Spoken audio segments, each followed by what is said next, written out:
my campaign had the most votes of anyone for a student body president ever in school history. And I became student body Wow. president.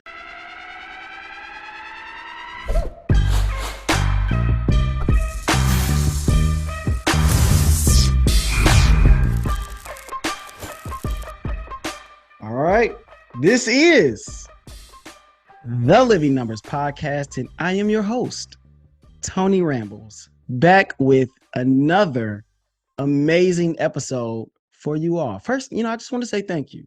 I want to say thank you. I hit over 1,000 downloads. I was checking my stuff. I'm like, hold on, wait a second.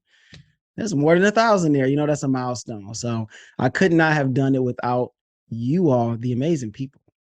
And I have an amazing guest here, Mr. Donald C. Kelly, the sales evangelist. I can't do it like you. You got to give it to us one time. I But drop. when I have someone on, I got to give them the best intro that I can possibly do. Of course, y'all know we got to do the housekeeping, like, subscribe, download, share, follow me on socials, the Living Numbers Podcast. You know where I am. Here we go. Hailing from somewhere in Jamaica, he earned his bachelor's degree in business management and marketing from BYU, Go Cougars, where he led those Cougars as student body president. Very nice. After leaving BYU, he had numerous sales jobs and eventually founded the Sales Evangelist, which is his created position. More on that later. In the name of his company, where he trains organizations in business development. He serves as an adjunct professor at his alma mater. And wait for it, he has a podcast called The Sales Evangelist. He believes in keeping sales simple and mastering the fundamentals. People person, salesman, Mr. Orientation himself. I present thee, Donald C. Kelly. Say hello to the people. My man, I love it. I love that intro. I mean, it seems like you've been working on that for a minute. And as you share, it's Donald C. Kelly, the sales evangelist. And I'm out here evangelizing, man. Sales doesn't have to be bad, doesn't have to be difficult. We can fix that. And that's what we do. We teach people how to make it simple and easy and that it doesn't have to be confusing and it's fun. Man, I'm glad you said that, because obviously your background is in sales. Sales is what you do. But there's so much more to people. And I like to give that other side, that background, that extra, that people don't always get with other shows or with other kinds of interviews. So obviously we have to start at the beginning. So our first number here, and you might know where I'm going based on this first piece. 3 world records set in 2008, the Olympics. Usain Bolt from Usain Bolt, Jamaica. boy, yeah, Yes, man. sir. Yes, Usain sir. Bolt. So you have this great story about how you started as a salesperson as a kid back in Jamaica. Yeah. So start there for us, and floor is yours. Yeah, dude. So I grew up in Jamaica, moved to the US when I was 9. But when you're a kid in Jamaica, like Jamaica's economy is not like a world-class economy. It is still classified in many ways as a third world country. So, but one of the amazing things that Jamaica has is its people. So one of the biggest export is just that people will gain like just a phenomenal education. Then they go to a place like the UK or Canada or the US to pursue jobs and so forth. So then now folks who are, since the market isn't like totally hot with like a bunch of jobs, I mean, what are people going to do? You need to survive, right? So people will find unique ways. They will sell stuff. I mean, folks are there, still need products. You need food, you need clothes. So I always saw people who, became businessmen. I didn't see that as sales. I just saw it as, people surviving, right? And that prompted me, I just saw it throughout my life. So it prompted me like, bro, if you want money, this is what you're going to do. Just sell something, right? And I Yeah. started doing that in, I remember we had a little a shop was what we called it, but some countries they call it like a little tienda, a little store next to the house, and people would come and it's like a small convenience store essentially. And as a kid, I was working in there. We would unload the groceries and supplies when we got them from the market, and then we sold in the shop. Required to be in there and help out, and so, exchanging money, selling stuff wasn't that crazy. So when I wanted to get some change in the pocket again, I remember my cousins had they wanted me to climb to the top of the mango tree, get some mangoes once. And I was like, bro, I can do that and sell the mangoes. I see people selling that stuff.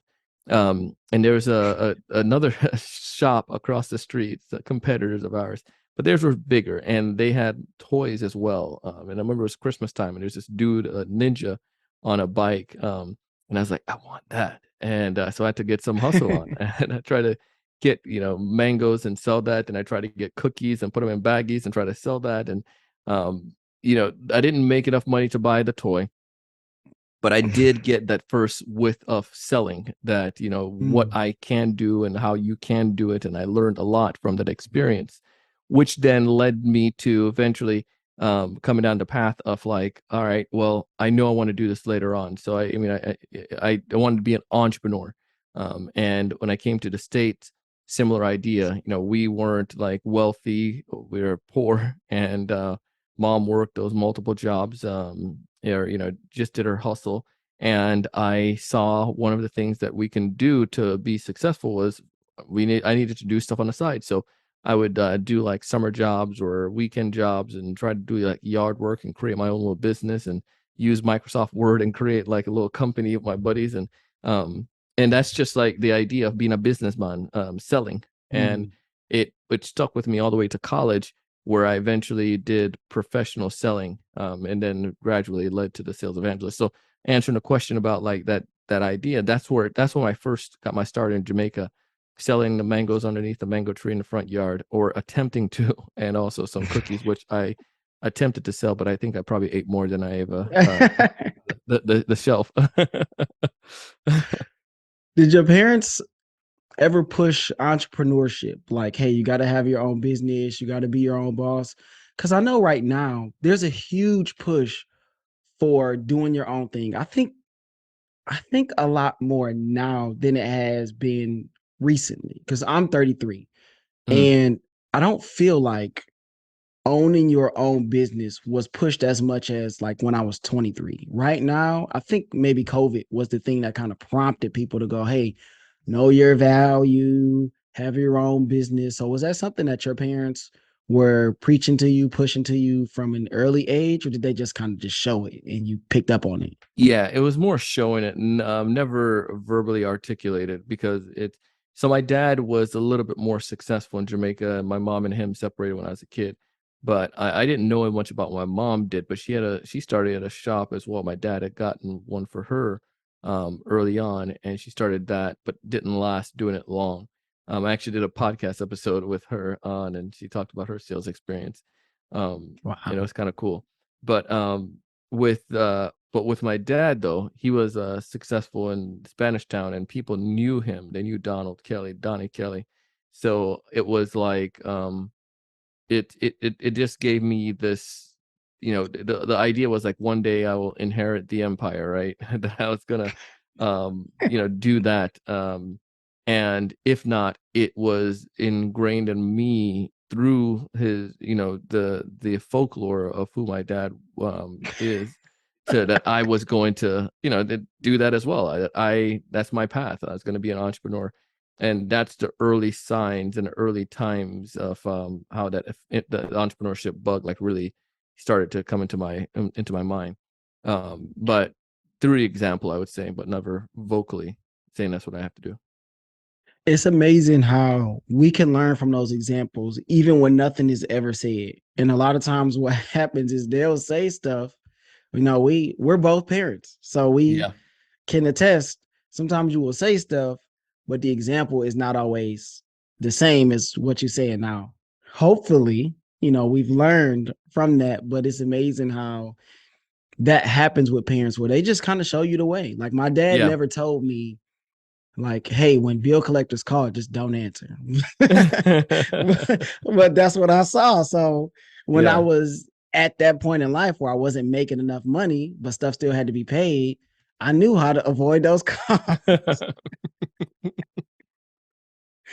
Hey, That's you so got to do what funny. you got to do, right?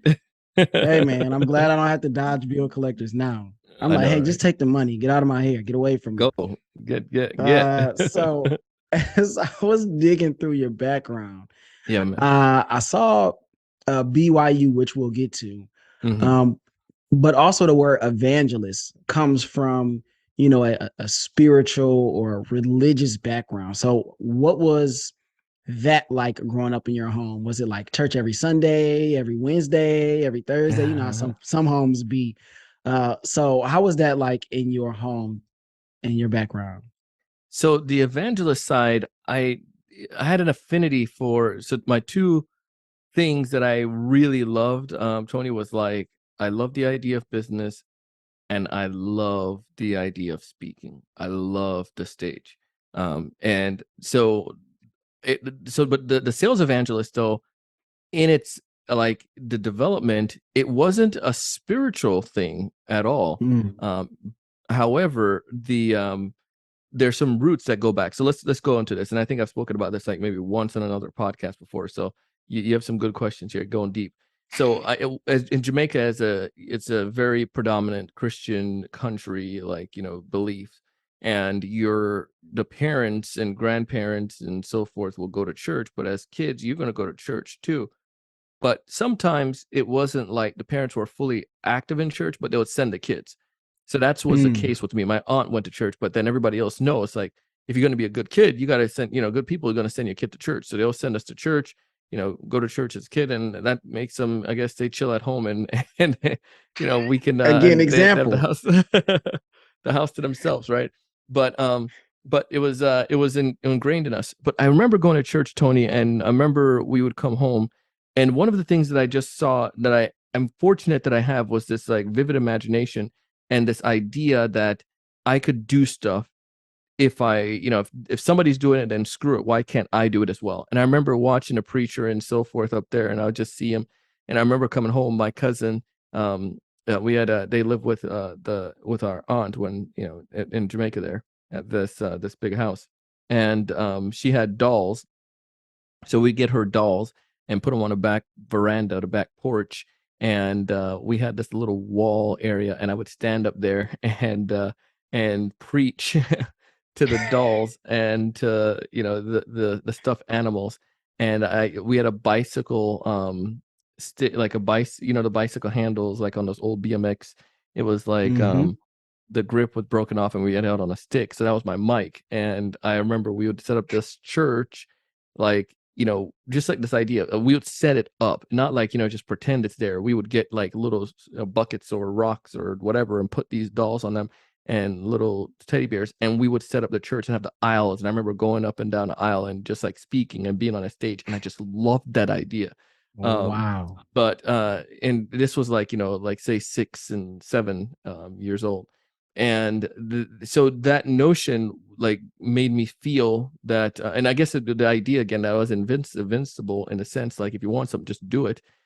So with my dad, seeing him successful in Jamaica, it prompted me, like, if he's successful, of course I'm going to be successful someday. So I guess doing these things, I didn't have the notion that it wasn't going to work. It was because I saw what he did, therefore I could do that as well. It's ingrained in me in some way.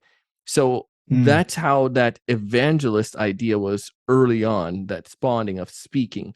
And it wasn't so much evangelist like the preaching sense, but evangelist like I love to um, amplify a message per se. I love mm, the idea of speaking.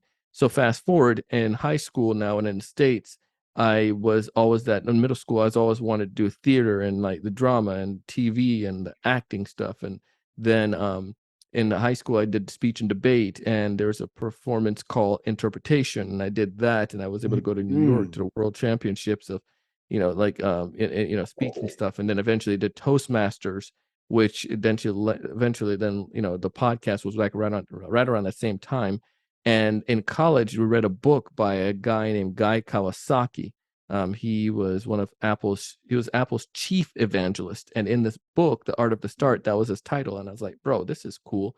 The only time I ever heard that was like with Billy Graham or people in church, like Yeah. evangelists. And I was like, man, but just think about that term. It's like such a Mm-hmm. vivid imagery, like an It's evangelist powerful. going out. Yeah. And they're just like, they're going to share this message and they're going to go and preach it. And it's just, like you said, powerful.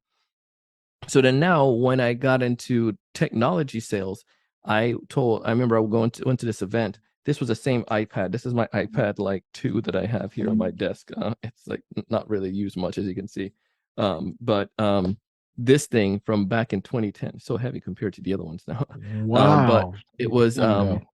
this case, just like this, Tony. I got up on the bar stools at a networking event and I said, I'm the technology evangelist. I've been to the mountaintop and brought back great technology that's going to help your business to succeed. And I was on this Oh like no, bar time stool. out, time out. No, you gotta say it like you did it when you were in that bar. You gotta go for it.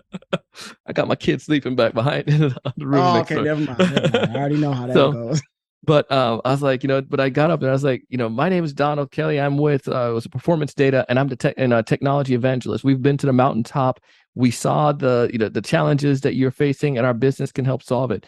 And Tony, after I'd said this, like so many people came up and started talking to me because everyone else at the networking event was like, I'm a account executive. I work with life insurance. I do this stuff, but I stood out and was different. So I was like, change my Mhm. business card. So when I got back to the office and they were doing business cards again, I said, change it to technology evangelist. So thanks to Guy Kawasaki.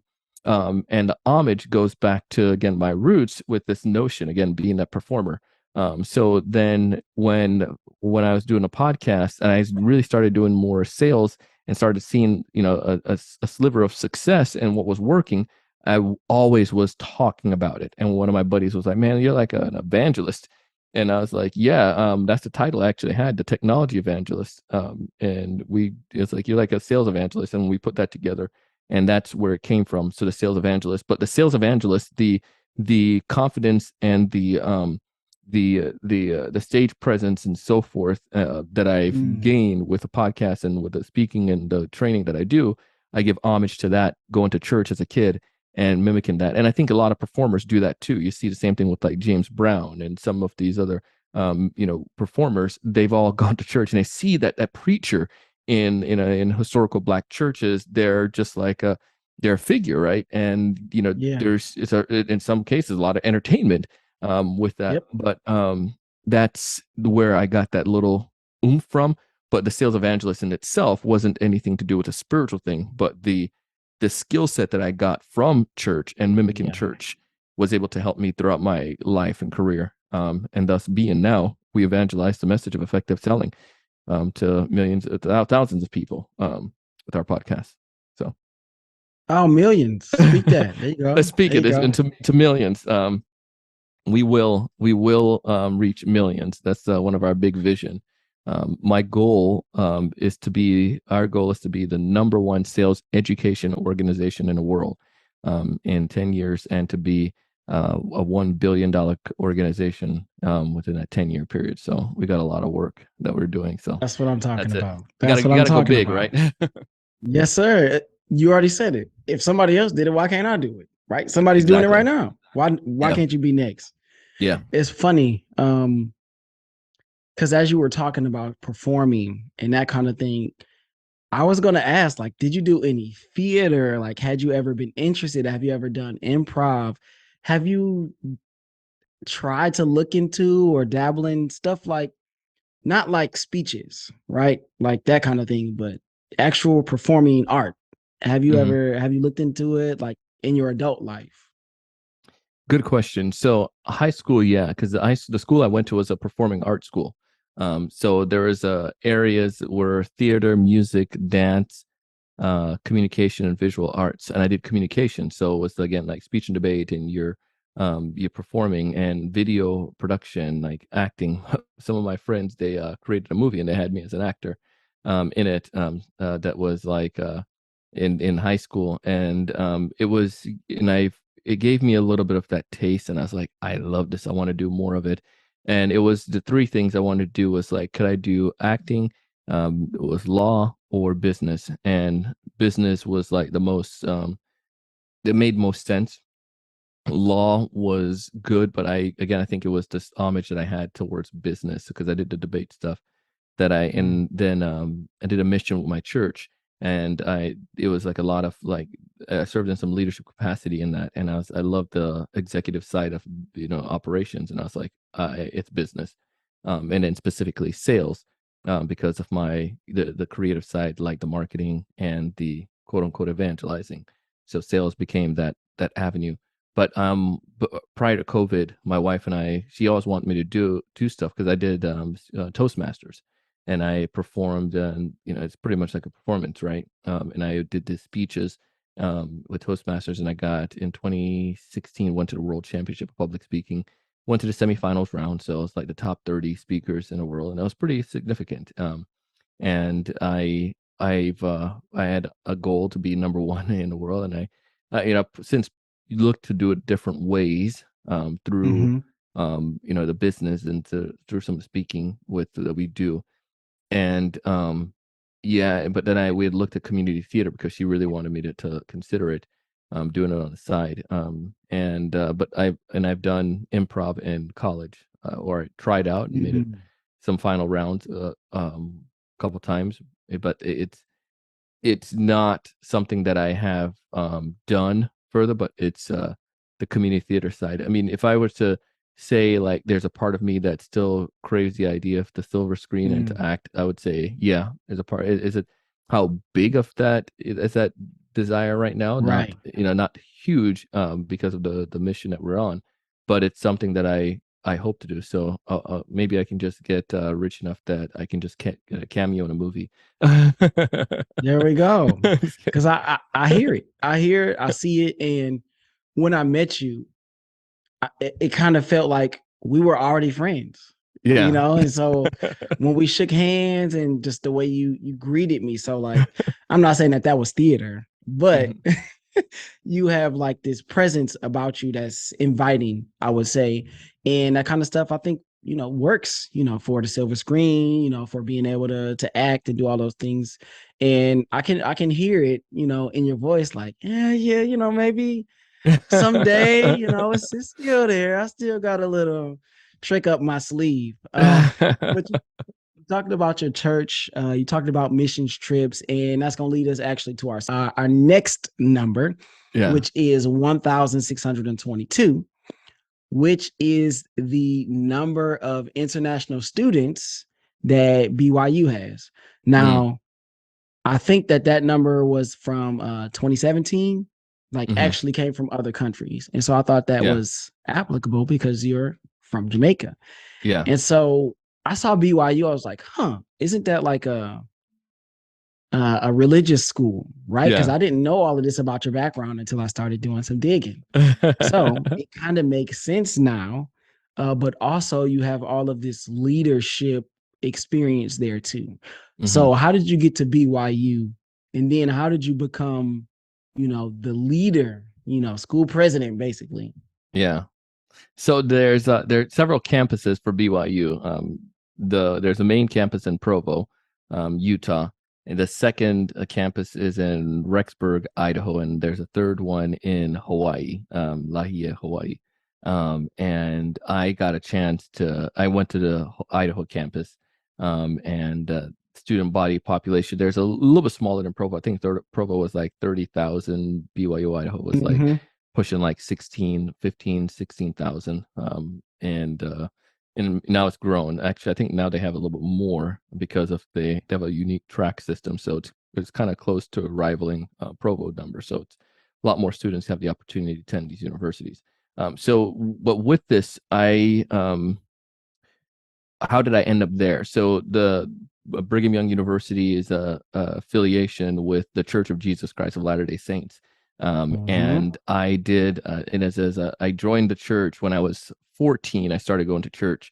I, grew up with the Baptist influence, and Protestant, and then started going to a Pentecostal church with a buddy of mine.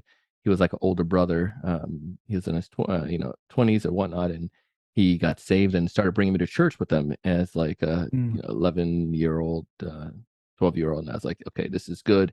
But it's church again. I was like, I want to go play, bro.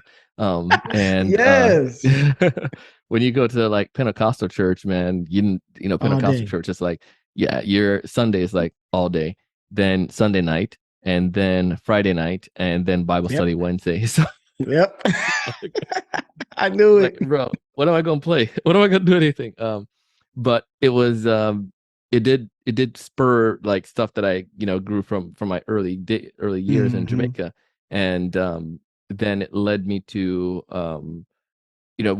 years he had moved away, so then I needed to get into a church, and I knew going to church was good, and my buddy mentioned, hey, we do Mm. scouts at our church, and Tuesday night basketball, and we're at a National Junior Honor Society meeting, and I was like 13. I was like, it'd be good for me to get back into a church, and I started going. I felt it was good and right, and then just kind of over time as I visited and went and learned about it, I was like, this is where I want to plant roots. And my mom was supportive, said, whatever makes you happy makes me happy. And she knew that I was reading the Bible and studying the scriptures and so forth. Mm. And it led me down that path. And then I did a mission trip. And that's when I lived in Detroit, actually, for 2 years with a mission trip in the 313 there. So, Yes, sir. and then I have some Detroit stuff around here, somewhere around here. A lot of my Detroit I got memorabilia. us covered right here. I got us There you covered. go.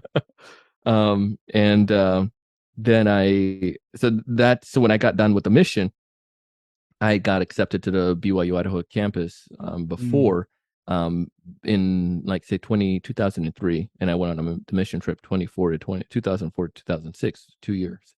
And I deferred from school during that time. And Hmm. I remember reading about in the Provo campus, there was this guy, it was one of the newsletters that came out.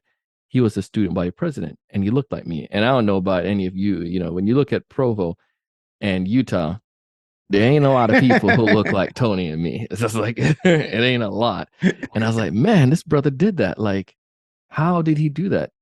And then I go back to my roots again.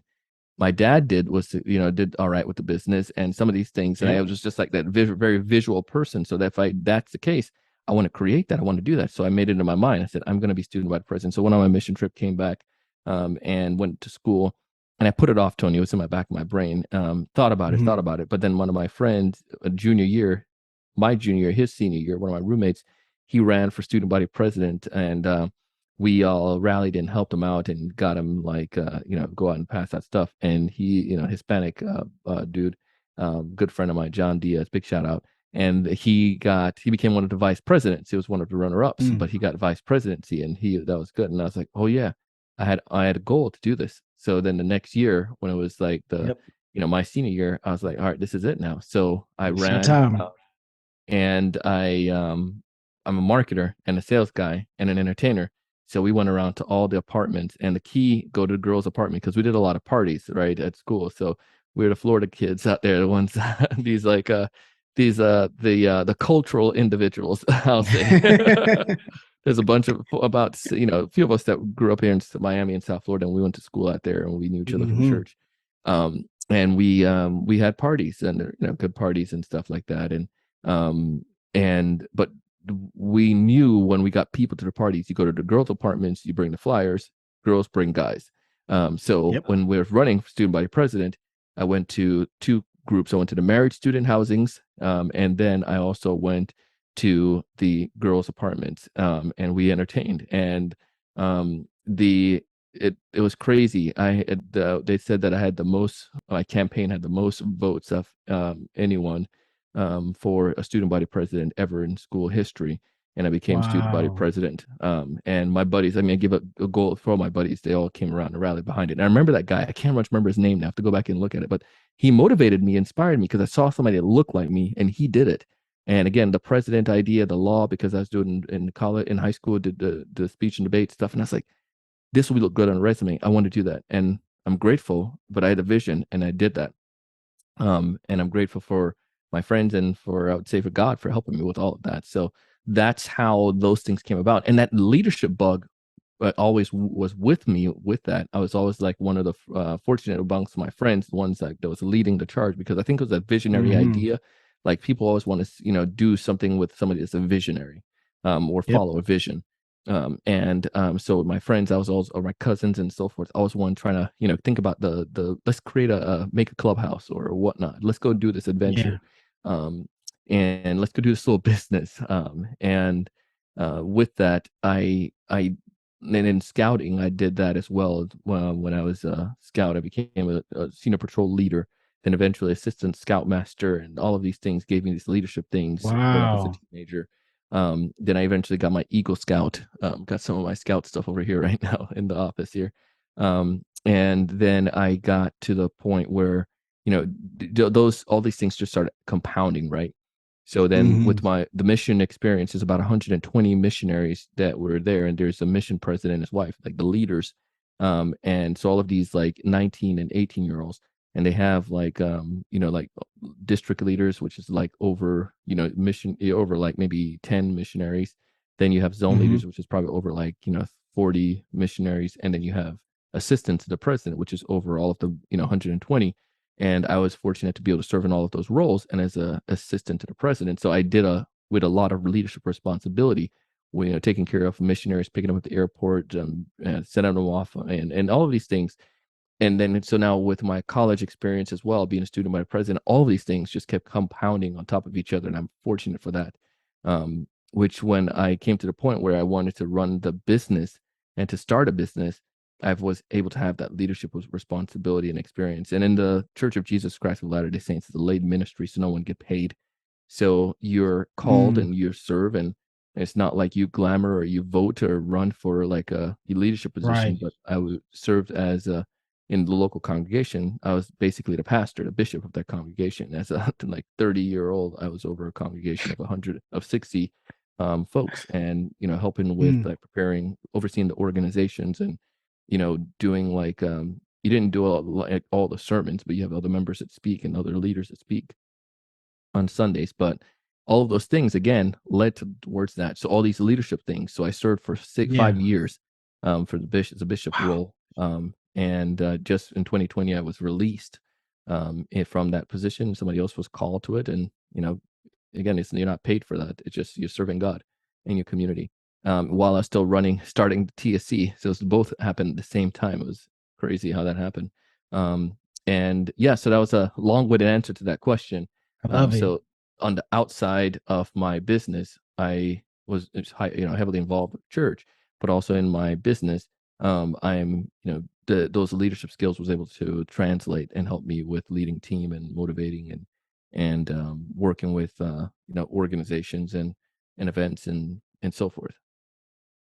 I was as you were talking, like so many things were just popping into my mind, right? And so I'll start with as a teacher, right? I obviously have the experience that I can help bring these kids along, right? These are high Mhm. school kids, 14, 15, all the way up to 19, sometimes 20 years old, right? If you didn't get it all the first time around. And I'm a sponsor of a club. And so we're starting to have interest meetings and all that kind of stuff now. And I go, okay, why are you in Key Club? Right. I have all of I was my a part of Key officers up Club there. a little bit. Yeah. Yeah, yeah, So yeah. yeah, pull up. I'm the Key Club sponsor at Elkins High Let's School. go. So I'm like, why are you in Key Club? Why are you in Key Club? And all of the answers. And it just like, I'm not gonna say it frustrated me, but it kind of okay, yeah, I just use frustrated for lack of a better word. All of the answers were just about getting hours. It was about resume. I'm like, does anybody care about the community around here? Like helping people? And so as you were talking, like all the stuff that you were experiencing was because you wanted to help, right? You wanted to Mhm. be a leader. You wanted that responsibility. It wasn't about, I want to be president just so people could call me president. I'm sure you had a list of things like, okay, I want to be president because. And Yeah. so it's always important to have these goals in mind, but to keep the people first, okay, before whatever job, whatever role. If you keep the people first, then like you said, you had all these people back you. You had all of these people vote for you, and you literally broke records for how many people voted for a class president, but it was about the people. You said, hey, we went to the Mm. married people first, then we went to the women first. We knew the women would bring the guys, right? So, man, if any whoever's listening to this at any time, keep the people first, Yeah. and like things will continue to happen for you.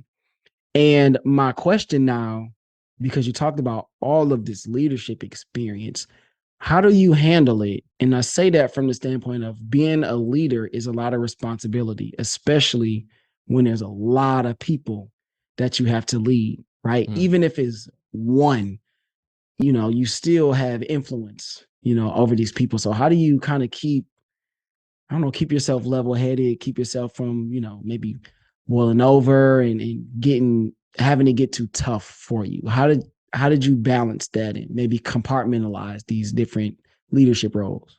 Yeah, and I think it's a great question. One of the things that I was fortunate that there's like handbooks and so forth, but those only give you so much, right? You have to Mm, rely on the Lord and prayer and so forth. But the other piece is the organization itself, and like having there's a group, a president or women, a leader over all the women. And then you have a guy that's over the men, like the men's ministry. And there's elders quorums and the women, the relief society, and you have somebody that's over the youth, like the young women and the young man. Those are different leaders, and they have like counselors, so to speak. And then you have someone that's over the children of primary. So this all forms a council or a congregation council, where the bishop leads that. And they report to the bishop and come to the bishop for guidance. And I had two counselors. So there was a lot of delegation, where you have to, mm. delegate. And I had an executive assistant to help with, my time at church and scheduling meetings with folks and so forth. Um, and then, but those leaders, you delegate and you empower them. And I met one on one with each of the leaders. And I think one of the key critical pieces when it comes towards any leadership role is you need to make sure people have clear understanding of their responsibilities and what is Mm. required of them, and then empowering them, believing in them. And that required me to do one-on-one once a month with individuals, so I can help them understand where they were and where they need to go. And then my counselors that were worked with me, their job was also to help facilitate. So they had certain groups that they were over, like maybe they were over the youth ministry or whatnot, or the children's, and they work with those leaders to ensure that things were taken care of. So delegating was a critical part and the only way Mm. that we could get those things done that we needed to do. And that again translated into the business. I learned this from my college days with student body presidency and some of the organizations that I work with, where I got introduced to the idea of a one-on-one, where some of these leaders would meet with me, and when I was part of some of these clubs, and we had one-on-ones, and I was like, "This is cool." I got a chance to meet with folks and got a chance to report and be accountable and get guidance. And Mm. that principle is one of the most important when it comes to leadership: vision, and then empowering others, and then delegating to them, and that one-on-one idea. You can get a lot done when you do that properly. This leads us to our next number here, which is a book that's 130 pages. That's our number, 130 pages. It's called The Greatest Salesman in the World by OG Augmentino. Mandino. Yeah, yeah, yeah. So I assume you've read that book. Yeah, it's over here somewhere too. It's on my bookshelf. If it's not in this one, it's at the office at the company in my business office. But anyways, Augmentino. I'm trying to see if it's on this. Yeah, the greatest salesman in the world. Read that one. What'd you get from it? Um, and I think If there's you can a remember. I know, right? There's definitely different parts in it. But what I got is, for me, the sales wasn't um like I was looking for tactics when I first read the book, to be honest, because it was Mm, recommended to me by others, and I was like, okay, this is going to give me some tactical things that I need to do to be successful as a salesperson. But it wasn't any of that. It was more like the principles here, right? This guy was able to accumulate great wealth, but he had some eternal principles that he was able to follow. and that's what he was able to pass down. And I think for anyone that's in sales, there are some great principles that you need to make sure you master first, and that's not only going to help you as a sales professional, but just help you in life. And it behooves me to go back and pick up that book and do another run through. But that was given to me in high school, or right after high school, actually, by a leader, and that was like a pivotal book. And another one that was pivotal as well was Think and Grow Rich by Napoleon Hill, where it was my kind of like a second dad. One of my best friends' dad gave it to me, and that was also like very influential in me going down the business path and to set goals that I want to accomplish. So, anyways, but it's more the principles I took from Augment, you know. It sounds like you've had some great people in your life to really Mm-hmm. set examples, to help you down the right path, to give you some different materials, right? Yeah. That helps to pour into your life. And one of the pieces of material that helps me through life, because sometimes you got to unwind, you got to relax, is this Amen. show called The Office. Do you watch the show? You know it, man. It's and there's a meme my wife posted, shared shared with me that she saw. It's like, Office is people are the only ones that say it's not like, did you watch The Office? Is like, do you watch The Office? Because it's like one of those shows you keep watching. I think we do It's annual current. every year. We pick it back up and go back through it. But yeah, I'm an Office fan for sure. I wasn't at first. I Okay. watched the I British don't one know the if you first see time. this. I saw it. I My saw boy Dwight back. Dwight. I saw the first time we saw the British one, and I was like, this is lame, and I can't get it. And then I was like, um, I didn't like it. And then some of my friends in college talk about Office. I'm like, you guys are lame. And then after college, I started watching it, and I was like, hold on, this is hilarious. This is funny. Yes. Yes. Yes. Became hooked. I love that show. Yeah. So I think how I got into it was my wife would watch it and I'd be doing something else. I think Hmm. this is when we had our apartment and I'd be in the living room, probably playing video games. And she's in the bedroom watching it. And I would just hear pieces. I'm like, wait a second, that was good. That was funny. And this happened with so many different things. This happened also with it's a show where like you don't meet your person that you're going to marry until the day that you marry him. Uh-huh. I don't remember the name of the show, but I'm like hearing stuff. I'm like, wait, what is going on in the bedroom? I need to watch whatever this is. I need to check it out. So Yeah, I she was remember that watching The one too. Office. Oh man, I love The Office. It's always something that you could Hmm. go back to. So I brought that up because I want to know, what salesperson do you think is the best one? And then I got another question that might be a Oh man. curveball for you. Who's the best salesperson there? Oh man. Oh man. You Take your got me time. on Take your time. We can edit out. We can edit out all the that. pause. No, it's good. I think this is you got to keep it there because it shows my deliberation because I go back and forth. I want to say Jim because I like Jim and I like his uh I think I would say Jim. Dwight is an entertaining seller. Dwight is good at his job. Remember when they went to um uh I guess if I were to no, oof, man, you're going back here because Michael came out a couple times and did his thing with his Hey, old school Rolodex. You remember when he showed them up how to when he sell. went to when they went to Chili's, Yeah. There's there's some good stuff with that one. So if I had to pick one, oh my goodness, best um, salesperson. I would Jim didn't apply himself as much as he until he was like getting ready to like go To for bounce. with yeah, leaving. And when he started to really do like sales, he Mm. was killing it. He was focused.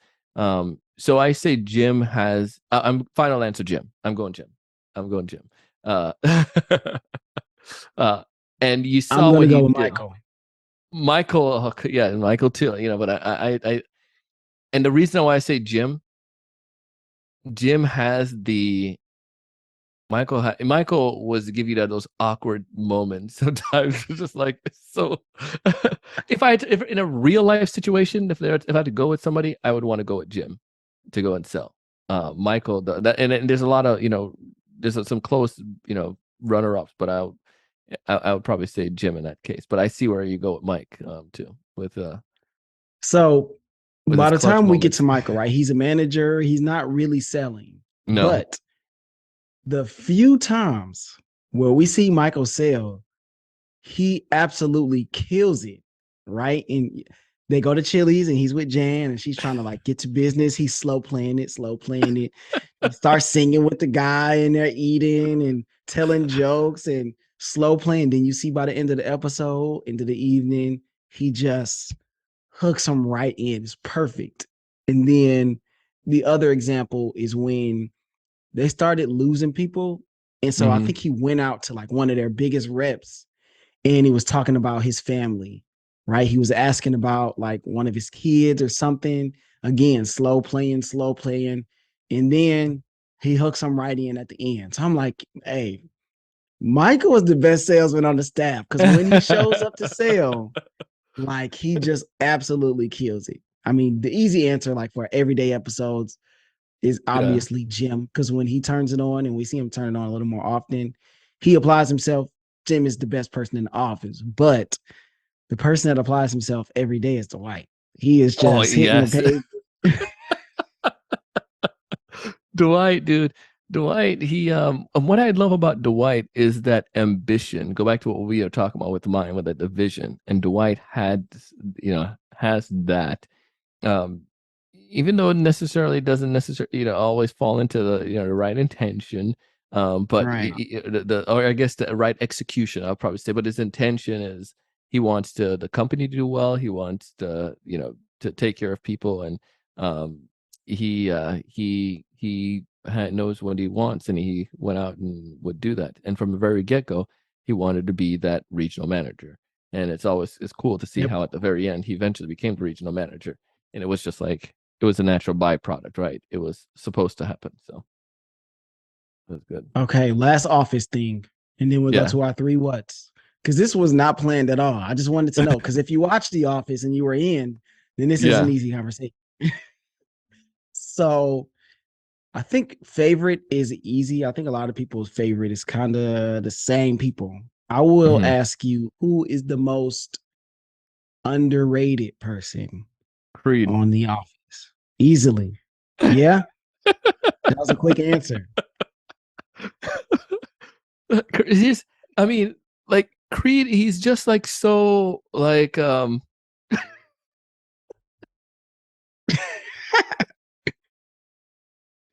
He's like got the one-liners. He's like, what? What did he? yeah, he is so so like I don't know how to describe him.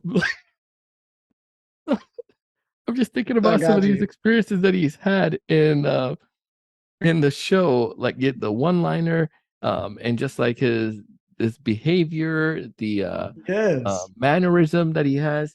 And he's not a main limelight person, but when they do highlight him, say something, it's there's he gives a lot of flavor to it. So I see him like almost like I don't want to say salt, because if that's gives a strong thing, but he gives like some like a good little, it's like if that seasoning is missing, like it's not quite Like he's like uh Italian. yeah, like it's not going to, if it's not there, it's not going to mess up the meal. But when it's there, you're like, oh man, this is good. What is it? And it's like that little oregano, or that little bit A of little extra. like yeah, that basil. They're like, oh, that give it a little bit of oomph there, like that you put into it. Like, all right. And I think that's what he brings. I mean, there's some other ones that you might think that are there, that gives a little, that are underrated, but I think Creed doesn't get spoken of a lot. Um and because he's not a main role character, he's not even like like a role Like a player, just Ryan. kind of, yeah, it's just like out there. Like Ryan is kind of like, he's pivotal. Not a main role, but he's also a good role player. Um Mm-hmm. So, and then you got like Daryl. Daryl's, his role is great in that.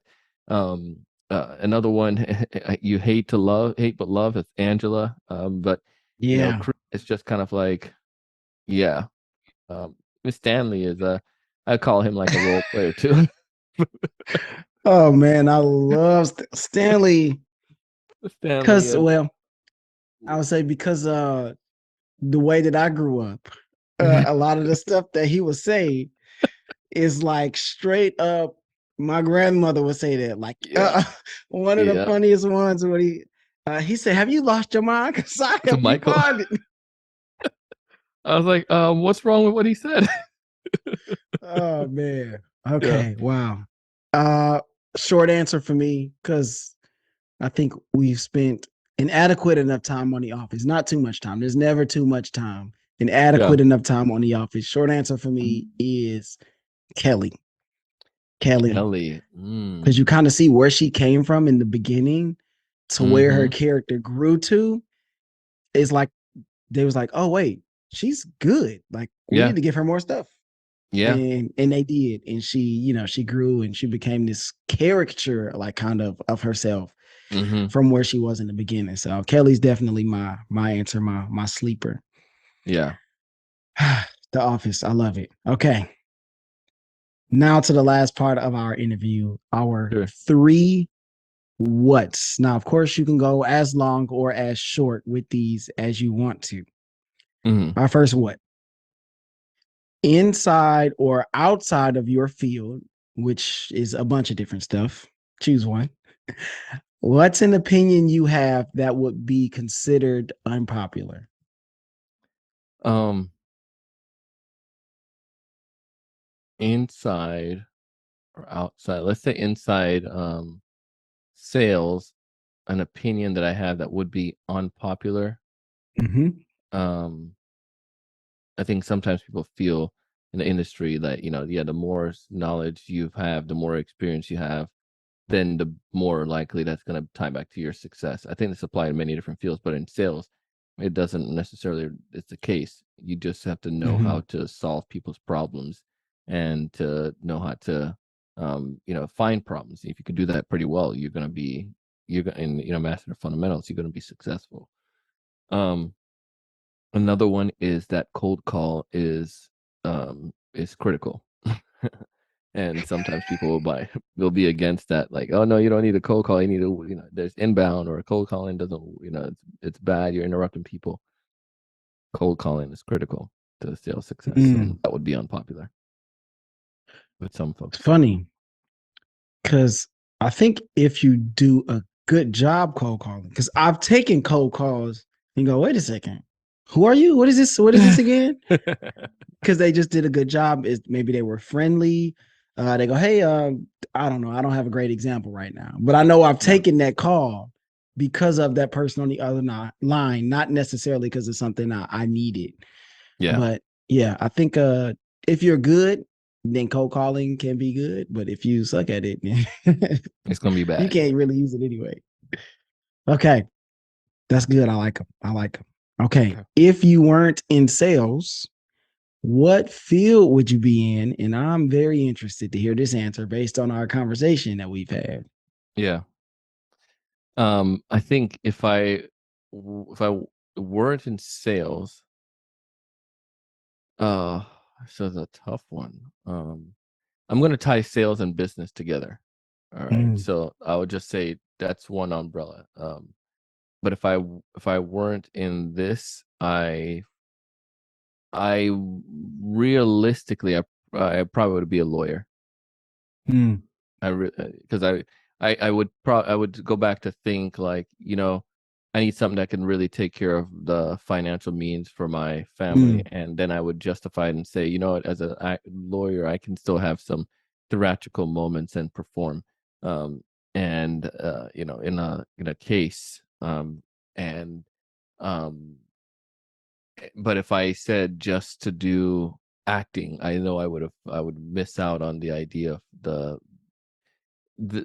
I know that there's a lot of starving actors out there, right? Where you're trying to make things happen, mm-hmm. and you it's hard to take care of a family in that situation. So that's, I know I probably wouldn't have gone that route fully, but I would probably say act as a lawyer. And then if you ask me what the third one, it would be actor. So But if money wasn't an issue, it would probably be acting.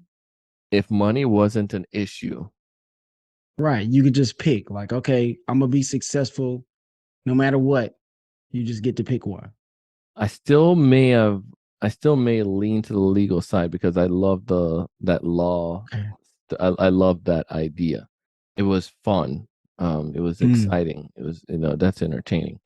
Um, the money would be good, but it's not all about money. It was just like something I enjoyed in college, and I think that would be good. And so I think there's some really close, like, hairline um you know distance between those two, but I would say law would win over acting in that thing. okay. and Okay. and go back to this, and if that wasn't the case, if it wasn't that, I would tell you that I'd be acting right now. But I knew that I know that those things were, performance wasn't the greater thing. It may be like, say, if you look at it and say like a 49% versus like a 51%, and the 51% is like, again, business slash law, stuff. I really have more a bigger interest and desire for that. Got it. Very Yeah, close though. Very very close. close, very I was close. hoping you was gonna say actor. It's very close, Okay. very, very close. Last what? What advice would you give to someone in high school? So those same kids that I'm gonna take my podcast back to tomorrow, literally. What advice would you give to those kids? The time you have on this rock is not long, um, and you need to the maximize what you do during that time period. Um, you have maybe 84, 85 for, the wind's behind your back going downhill. You maybe get 100 years. In that time period, your golden years, what can you do to impact mankind and have an impact on the world around you? Somebody's going to do it. Why not you? But just think, what are you doing during that time period? What can you do during that time period? Um, and how do you go about making that happen? And I mean, just in whatever, when you figure out what that is, then go about making that happen. And don't procrastinate it to say, well, I'll do this in the future. Mm. Do it now. Yeah, And you just raise your level of thinking. Like, the people that are going to be on Mars are not any different than you. They're going to be human beings as well. The people who are going to go to the edge of the solar system, the person who is developing the cure for cancer, the person who is extending life to another, 100 years, it's going to help us to live to 200. Those people are all human beings, and they're all going to do that, or could do that. If that's the case, why not you? And take advantage of that time you have right now and do it, and don't pass it off. You have a certain period of time to achieve greatness. Go about doing it, and I hope that makes sense. But that's what my advice to them. that's good. Go achieve greatness. Go do it now, today. Don't Yeah, wait. I amen. like it. I think that's a good place for us to end. I mean, what more could we have asked for? We have the sales evangelist, I know, C. Kelly. The last thing we have to do is we need to tell everybody where they can find you, socials, website, business. How can Hmm. they find you? How can they interact with you? You can go to the salesevangelist.com and you could find me there. And if you want to connect with me on social, any platform, you can find me at Donald C. Kelly. So I know most of you are probably on the gram, Donald C. Kelly, or on TikTok, Donald C. Kelly. And for LinkedIn, if you're on the business side, Donald C. Kelly, you can find me there, as well. But the salesevangelist.com, if you want to learn about some of our training programs, and if you have questions about our sales, how this can help you to become a better professional seller, or an entrepreneur that needs to sell, go ahead and hit us up. We'd love to talk to you about any of our training programs or coaching. And go listen to the podcast, The Sales Evangelist. We didn't even get the chance to talk about all the podcasts, man. Yeah, if you go there, you're gonna find that podcast there too. So, well, I'm so glad I was able to have you on, and thank you. Obviously, man. It was an amazing episode. It was great, and make sure you all like, subscribe, share, download, and get this to somebody that you think would enjoy it. Share this thing out. The only way that this can continue to grow is because of you all, my wonderful listeners. Make sure you subscribe. You get extra content that way. And yeah, I think we did it. I think we're good. Woo! This is your host, Tony Rambles, signing off the Living Numbers podcast for Donald C. Kelly, the Sales Evangelist. I think I got a little closer that time. I will see you all in the next ramble. Okay, I think we're good. My man. Thank you, sir. That was good.